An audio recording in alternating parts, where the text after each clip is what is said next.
On 11th December 2024, YouTuber Jacob Geller made a post on Blue Sky. Fascinating video on Steam trends, especially these statistics. Of all the games released on Steam in 2024, just 2.5% had the LGBTQ plus tag, and 7% had the female protagonist tag. This is supposedly the political trend that's overwhelming and destroying gaming. He linked the YouTube video he got the screenshot from, one by newbie indie game dev called, quote, "I scraped the entire Steam catalog. Here's the data," unquote, which has a lot more information than just the statistics of certain tags on Steam. If you like statistics and breakdowns of those statistics, this is worth a watch. It's not lost on me that as I'm writing this, Queer Pride Month is dawning. I started writing this on 7th June 2025. I've simultaneously alluded to and directly stated the fact that I myself am non-binary. This is nothing new. I've known since I was a kid, and I finally found the words as an adult. However, it's presented a problem. Captain Keyes. This is where I first felt represented, right up until the Master Chief spoke. A faceless, anonymous cyborg. At least that's how he was presented to me. But it was also how he was presented to me. Him. The demon is here? Okay, that's sounding more conspiratorial than anything else. But in all seriousness, going from a cool, genderless, armored person to finding out that he was a man was disappointing. Less so now, because John's been fleshed out, and I can look at the whole Halo franchise and just be disappointed. But this has opened up a can of worms that's been itching at me for a long time. If you've had the unfortunate experience of watching any content deemed political, only to find the standard conservative talking points, then you know the current target of their ire is DEI. Diversity, equity, and inclusion. In its abbreviated form, it's used as a boogeyman. But what is it? Exactly what the abbreviation stands for: diversity, equity, and inclusion. It's meant as a catch-all term to bring people into the discussion who aren't white, able-bodied, cisgender, or heterosexual men. That doesn't mean it excludes people who aren't, but folks like me are among those who offer a bit more perspective on the transgender and disabled experience of life.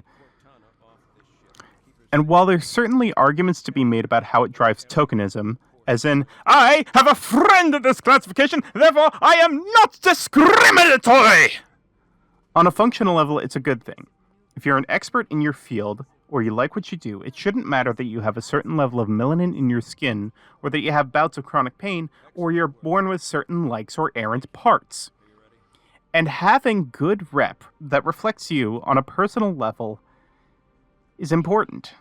As cynically corporatist as it was, the live-action Little Mermaid movie gave little black girls an experience that they'd be hard-pressed to find. Positive, mainstream representation. Now, I want to be clear, I can't speak to rep on a racial front. Even though I might not look at it at a glance, I'm white, and if I were to take European census data, Jewish. I can speak to being disabled or transgender, being a POTS-laden autistic queer who cannot neatly be defined by your easy binary compartmentalization of gender, and that's where my frame of reference is coming in. And where are we going with this?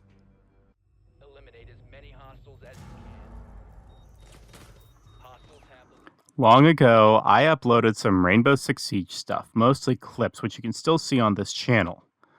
I quit the game for a while in Year 8 Season 3 when RAM was released. And I've come back now for Operation Collision Point with the Clash rework. And in the following analysis, I'm considering every character up to when Skopos was released. Not counting the reworked and characterized recruits, Striker and Sentry, there are 73 playable characters. Of those 73, 7 are some flavor of queer, whether it's their sexuality or gender identity. Pulse, Twitch, Kavira, and Flores are either gay or bi, and Osa, Sens, and Tuvaro are trans. Additionally, of those 73, 7 are disabled. Jaeger is the neurodivergent one out of the bunch, with speculation confirmed on if he's autistic. Meanwhile, Finka suffers from neuropathy on top of degenerative disorders, while Capital, Nomad, Iana, Aruni, and Skopos have visibly clear disabilities, be it missing or non-functional limbs and appendages, or albinism in Iana's case. No, Jackal's foot fetish doesn't count for any of this.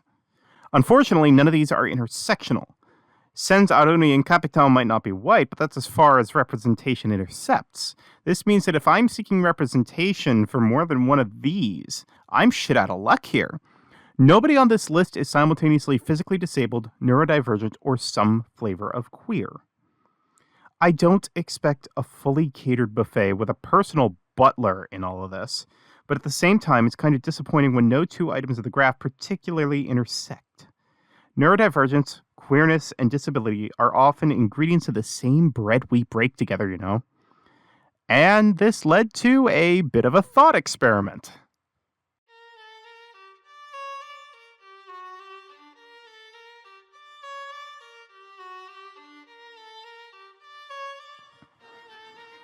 I've amassed a not insignificant collection of games over the years. Of course, there's that meme about your Steam library and having games that you'll never play, and of course there's plenty of indie games with characters who are non-binary or autistic or disabled. However, keeping that 7% in mind, that I haven't and probably won't ever play everything in my library, what are some games that I do have where player character's rep isn't solely a white, cisgender, able-bodied, heterosexual man? Now, I want to be clear, this isn't a slight against y'all who watch who do fall neatly into those qualifiers. Rep ain't a bad thing, and positive rep helps. Representing other people is not erasure. Simply put. Let me add some qualifiers. The game has to have a player character who's referred to by any of the following factors. By name, such as Gordon Freeman, Alfred Holland, or Amanda Ripley. With pronouns that make it clear they're an entity that exists, ideally with a scene player model, and the character may be customizable. I won't be counting live services to continue adding characters such as any MiHoYo games, Rainbow Six Siege, or similar. The character must be playable, or you are playing in that character's point of view in a single-player campaign. So for games like Gears of War and Halo, Anya Strauss and Veronica Dare don't directly count. And with all of those factors in mind, of physical games for Xbox and PlayStation libraries that I own, this is what I've got. If I were to play as a character who is not a man and who is disabled, these are my options. Of my original Xbox and 360 collection, Portal 2. Of my Xbox One and Series collection, Cyberpunk 2077 and the Halo MCC. The most appear in my PlayStation collection, which include Dead Island 2, Mass Effect, and Forspoken. Dubiously, it can also include Dustborn if you consider being anormal to be a dynamic disability in the same way that autism, POTS, and EDS are. Notable shout out to Call of Duty Black Ops 2, which technically falls under the criteria but with two separate characters, Menendez and Karma, relevant again in 2025. And of course, this list is if they exist. This criteria does not consider if they are good representation. Chell is a silent protagonist. Noble Six is cold, cunning, and hyper-lethal. V, Shepard, the Dead Island cast, and Pax are messes in their own rights, and everyone hates Frey for what I feel are really shitty and possibly even racist reasons. And yes, I'm examining it like the list. If you were on Tumblr in the early 2000s, you know what list I'm talking about. I wish I could find the post that I'm talking about. My memory is untrustworthy with the exact parameters, and I've spent months searching for that post between then and now. But it's a post where a user on Tumblr had expressed that in her early days as a budding queer woman, she was distributed a list of movies with lesbians in it. That was the beginning and end of that description when it was distributed. The movies themselves, horrible for lesbian rep. The characters were anywhere from villainized to villains of the story to abusive up to and including coercion and psychological partner torture. Up until like the past 10-15 years, it's been like this. Anything seen outside of the norm of whiteness, able-bodiedness, and cisgender heteronormativity, anyone else was deemed a freak, villainized, povertized, and made to be exploited. For queer perspectives, Watch the Celluloid Closet documentary. I'm not taking any information from it. This is all my own broad analysis over the years. And something related happened. This was not my key point of radicalization. Bet you didn't expect this now, did you? In 2017, in my hometown of Columbus, Ohio, 4 black queer folks by the name of Ripley Bennett, Kendall Denton, Ashley Braxton, and DeAndre Miles were beaten and arrested after they stopped the Stonewall Pride Parade in a planned memorial for gay black men who died of STI complications and lackluster racist healthcare. Quick editor's note, this is mostly true. It was less so about racist healthcare and far more about just the glut of black and brown queer folk who have been killed under the exact same circumstances as people like Philando Castile. In fact, this was on the this was the day after Castile's killer was acquitted of charges. Whoops. They were dubbed the Black Pride 4. In the following years, there wasn't a week that wouldn't go by without a new name in the headlines of a black person killed by police. Andre Hill, Ma'Khia Bryant, Casey Goodson Jr. among them. And white people coming to try and find justification for this genocide. Stonewall Columbus refused to cut ties with police, leadership resigned, and new leadership apologized. 2 years too late. Nothing beyond a simple, "I'm sorry." No other support offered. The dominance of white queerness still bring echoes of our past. Racism, ableism, and transphobia especially. I myself was on the hate group pipeline growing up before I realized what it meant that my gender was not what I grew up believing what it was. Unlearning everything is a process. And black queerness is at the center of what strides we've made. Marsha P. Johnson and Sylvia Rivera were at the mainstay organization's namesake, Stonewall Inn in Greenwich Village, when the riots first took place. They and everyone there were pissed as they'd been forced to be, or forcibly, disappeared by police. Beaten, bloodied, bedraggled, killed by the very same institutional violence and oppression that exists today. And they fought back. This was where the modern movement started, by these 2 transgender women of color. Marsha was murdered in 1992. Sylvia died in 2002 of liver cancer. I was alive, merely a child, when Sylvia died. My history, and maybe even yours, are intrinsically tied to these 2 people, forced to be outcasts in the very community that they made.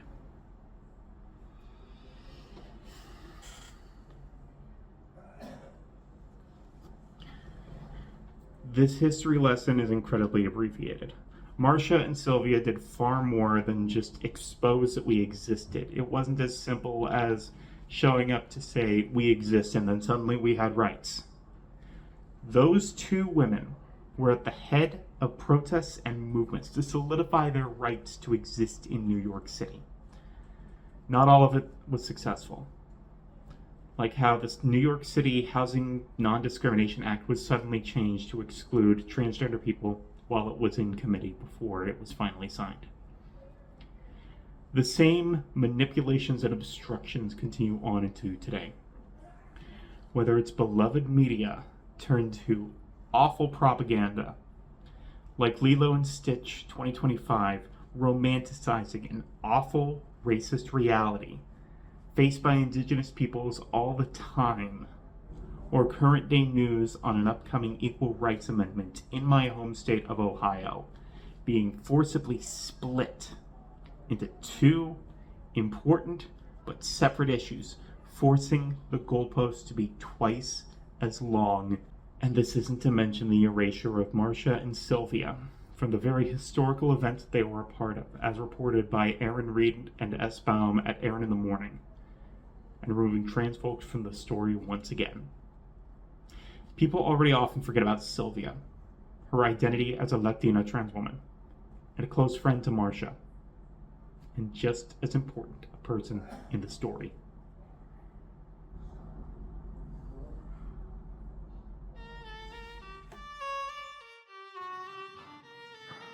This project has been reborn, turning into something greater than I'd intended, especially as a companion to a months-old live stream, one where audio issues were abundant, making fun of something as hilarious as the woke games list by turning it into a trivia show, giving it the time of day that it really just didn't deserve. And I said in the stream, but I'll say it here, woke is just a stolen term. Where it once meant to be progressive in ideas, it's now used as a descriptor to say, there's black people in it and I don't like it! And it's been replaced by the DEI abbreviation to mean the exact same pejorative. While to reduce something like The Little Mermaid 2023 to the sum of its parts is reductive, it being a cynical way to potentially erase the existence of the movie of the same name from 1989, and the same goes for the vastly different original Lilo and Stitch from 2002, it's still worth looking at it and so many other movies, TV shows, and yes, video games for positive representation that isn't a simple throwaway. It's worth knowing where to look, especially if you want something incredibly specific. Indies and AA games are good for this. And if you're at a loss, talk with communities. Engage with them. Try as they might to erase us, we're not going away anytime soon. And if you don't find something that fits your needs, write it. Commission it. Doesn't have to be pornographic, and hell, there's original works on AO3. Now, if you don't mind, I've got to figure out how to do game development so I can make a Frogger-like. One that I want.